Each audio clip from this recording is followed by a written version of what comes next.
มาช่วงงานมาช่วงผู้ประเด็นข่าวสารมานั่งภายใต้ข่าวกูโก้ในคณะมาในกวันที่29 เดือนปี2023มาในข่าวเดี๋ยวเป้าเด็กก็เขากัดด้วย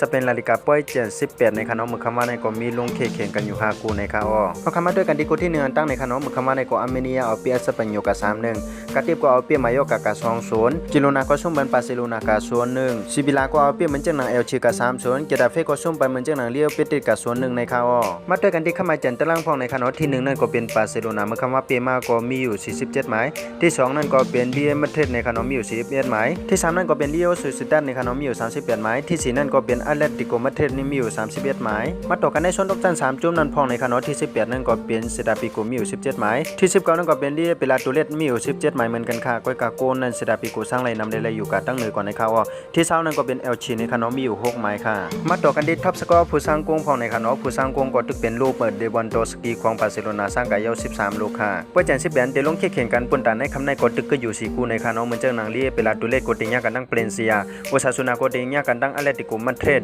เซดาปิโกโกติญญากันตั้งแอตเลติกปิปาโอเรียมาดริดโกติญญากันตั้งเรียโซซิดัดในข่าวออกขาดังเสียงดังมุดก็มีเจ้าหนังในคณะสังจังหวัดได้ก็ขอเก็บด้วยส่งด้วยลองข่าวสารมาน้ำภายใต้ในก็อย่าไปลืมกดไลค์และกดติดตามไว้สังจังหวัดได้ก็เขาด้วยตั้งช่อง TikTok Facebook ในก็อย่าไปลืมกดติดตามบันตั้งช่อง YouTube ข่าวพองในคณะกำลังช่วยในก็ข่าวย้อนสู่ปัญหาผู้ปัญญาข่าวสารมาน้ำภายใต้ข่าวอยู่เลยมีเงินทางหลีกึกปืนกันกูก็กูก้นเสียกำข่าวข่าวสารมาน้ำภายใต้ใหม่ทรงค่ะ